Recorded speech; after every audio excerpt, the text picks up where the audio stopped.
Hello, my beautiful, gorgeous dancer, and welcome to another episode of More Than Dance. I'm Chrissy Filipino, and today we are going to be speaking about being on offense and being on defense in the art of dance. Now, I know dance is not labeled a sport, and I know there really isn't truly any offense in dance, and there's no true defense. I do think that there is still a correlation to offense and defense in dance. And today, that's what we're going to talk about. So let's start first with just an overview of what defense in dance is and what offense is. Defense is when you are resting, when you're taking care of your modifications, when you know when to hold back for your body, when to take a minute to step back and learn and just watch, and when to not go full out, and when to dance internally. And sometimes when to pull back from vulnerability, especially in emotional choreography. And we did touch on this in the mental health episode, so make sure to go back and listen to that one. And when we talk about dance defense, it's not a bad thing. It's not a shameful thing. It is just a thing. And it's just something to be aware of, and also something that could be really good for your body, especially if we are overtraining, if we are going through injury recovery, if we are having a baby, if we are coming back from an injury. There are so many reasons to think about your dance defense and reasons why it can be really beneficial for you to learn how to implement it, and more importantly, to have the confidence to implement it without feeling any guilt or shame. When we talk about dance offense, that is, I always think of offense, offer. And we are offering ourselves up. We are being very vulnerable in our performance quality. It's when we are going full out. It's almost like everything identically opposite to what I just said. So going full out, taking risks in choreography or technique, maybe going for the 3 instead of the 2, maybe thinking about your improv and being bold with your selections, doing something that you don't normally do. Maybe you love dancing on the floor and maybe you're going to try standing the whole entire time. Maybe you love standing and you're going to do stuff on the floor. Those can be bold selections in your improv. Something a really big topic in dance, especially beginner dancers, is owning your space. So being comfortable taking up space and just knowing that you deserve to have that space, and getting used to your light beam shining forward and out versus down to the floor, lifting through your head, projecting through your arms and your fingers, finishing and finessing all the movements. And of course, facials, using your face to not only engage with your audience, but to also translate the vibe of the song through the entirety of your body, which it does include your face. Never forget your face. So let's now discuss when we're going to be on the offense and when we're going to be on the defense.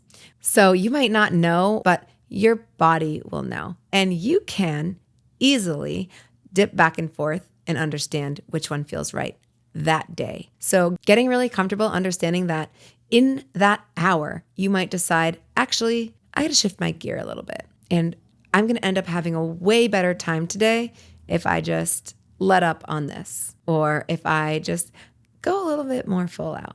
And you'll know when it feels right, and you'll know when it feels beneficial. And more importantly, you'll know when it gets you closer to your goal. I usually attract elevated minds. So you'll have the ability to reflect on this and you'd be like, I wonder if I had made the decision to do the defense that day, if that would have been better for me. And then you'll know for the next time when to go in there. I mean, we're women. We are constantly ebbing and flowing. We have days that are up. We have days that are down. We didn't pick that. Our menstrual cycle picks that for us. But also just the way nature is, the way life is. It's up, it's down. Have you ever done a choreography and let's say you just make a mistake, right? And let's say you make that mistake again. There's 2 options that come from that. One, you either shrink and you get like so mad at yourself for that mistake, or you're like, there's that mistake again. I'm going to get it next time. I'm going to get it. And I feel like it's really important to think about this because that is going to be a really unique clue for you. If you notice yourself getting hurt by the way that you're being potentially mean to yourself about making a mistake, set your mode into defense. Be lighter on yourself. Maybe you actually need to collect yourself for a second and just be like, recognize, step one, awareness. I feel like we should make a song, making sure that you know that that's happening. So yeah, it's happening. I'm like, myself is hurting because I'm messing up. Maybe you change the cake layer at that moment. Maybe you go for just technique.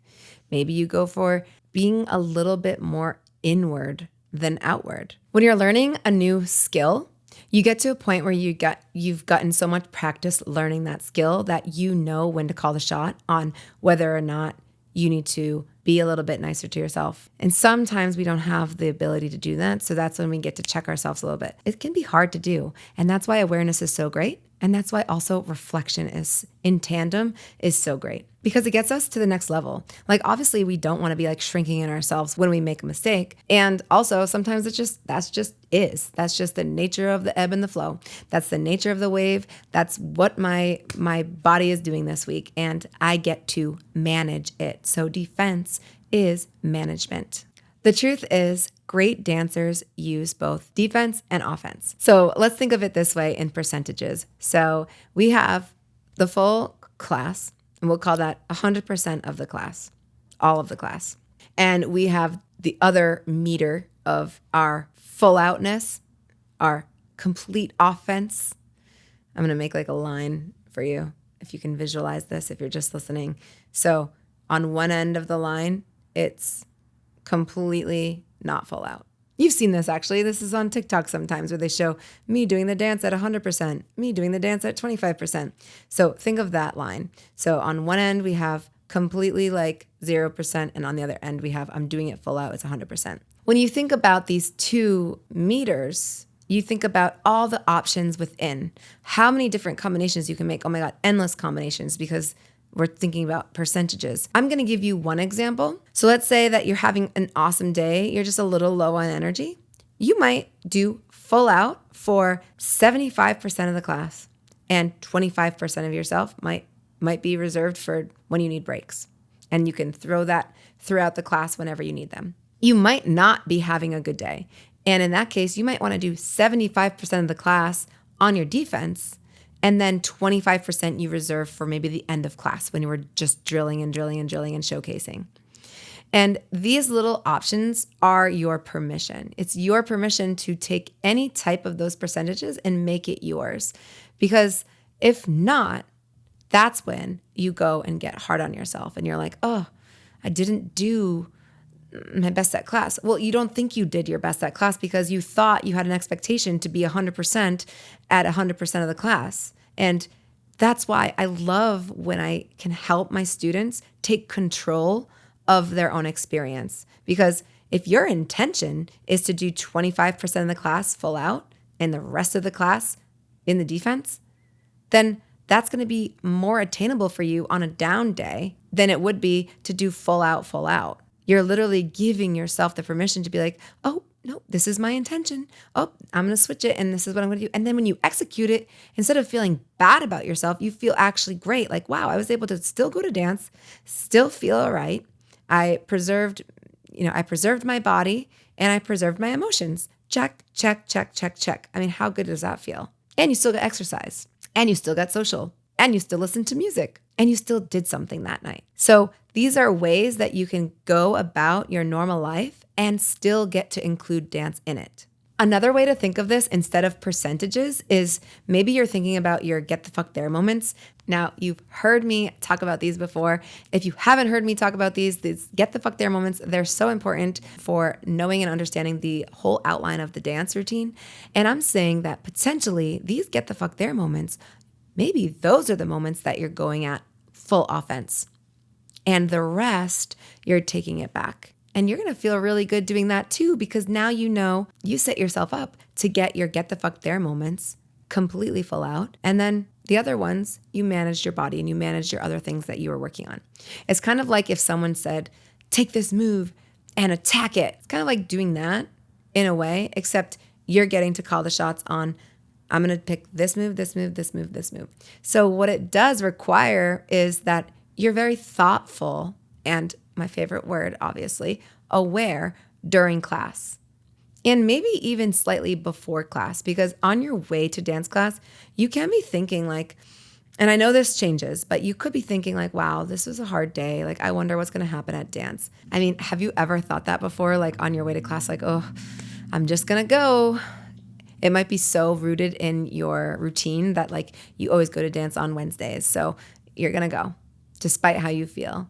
And you get to kind of manage how you feel instead of just, I'm not going tonight. What this does, it allows you to still go. You don't have to take yourself out of the picture or take dance away from yourself. You get to include it in your life, and it now gets to ebb and flow with you. And when it ebbs and flows with you, it's actually more authentic because it's part of you. It's actually more allowing of you to be in longevity because it matches your cycle and not just your menstrual cycle. So on your car ride over to the dance class, you might be thinking, I'm going to probably be like playing around defense tonight. And then you get there and the vibe is just so high that you're like, F it, I'm in offense. And then later on, maybe you reflect and you're like, that was a good decision. And then here's why. And that was maybe I could have gone more defense and here's why. And we don't know sometimes until we have that moment to reflect. And that's okay. Another great question to ask yourself is, am I being avoidant or am I protecting something that's valuable? And the reason why this is a great question is because this goes back to what I was saying before about challenging yourself. Like, I know I attract a lot of people that are like ready to challenge themselves in my classroom. And it is so good to be able to challenge yourself. And at the same time, it can put a lot of stress and pressure on yourself. So it's nice to know like, can I take a back seat to this? Can I be a little bit more on my defense? So I hope today's episode was helpful for you. And the next time that you're at dance, you have a little bit more of a way to find your intention through the energy that you're about to give out. And know that it's always okay to be in either way, either the defense or the offense of dance. You're allowed to pull back and to pull back with purpose. You're allowed to push forward and to push forward with purpose. You're allowed to be unapologetic about the movements. And if you want to go full out the whole entire class, go full out the whole entire class.